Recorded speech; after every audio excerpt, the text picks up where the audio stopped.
All right, so the lumber for 5,000 square foot of market garden raised beds has arrived, and of course the first thing that happened on this winter morning was one of the piles fell over and went everywhere, which adds to the work and the hassle. But welcome to life, welcome to farming. Pretty big investment here in terms of a market garden.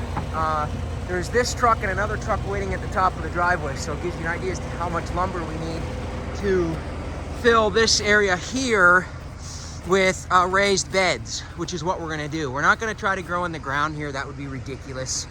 So we're going to make about 60 raised beds that are 12 foot long, and then we're going to use culture to fill them. We're going to go get a bunch of the spruce up there that needs to come down and fill them up about halfway, and then we're going to put a bunch of cow shit in them, and then we're going to use the tub grinder and put some stuff in there, and then I'll probably buy some topsoil.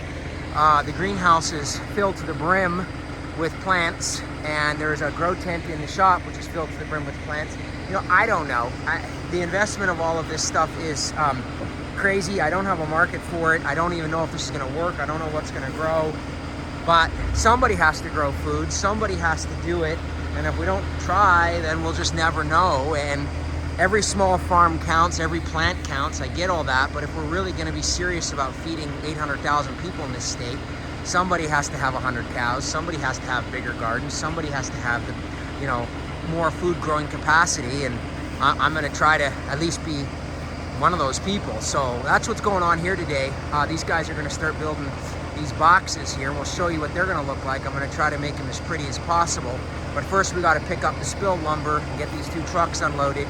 And then it's supposed to snow like a bastard tomorrow. So we're going to have to get a whole bunch of this wood into the shop so that it doesn't get completely buried in snow. Even though it's almost April, we still have a whole bunch of snow coming. That's a separate issue. I'm not even going to talk about that. It's going to irritate me. No matter how many years I've lived in this state, snow at this time of the year always irritates the living hell out of me, so I'm just not even going to think about it. Anyways, we're going to get to work building garden boxes, because eventually, the goddamn sun, which is wherever it is, will do its job and melt this snow off, and we'll have dirt again, and we can actually do things like have gardens and, be outside without 14 layers of clothes on. So we're going to get to work here today.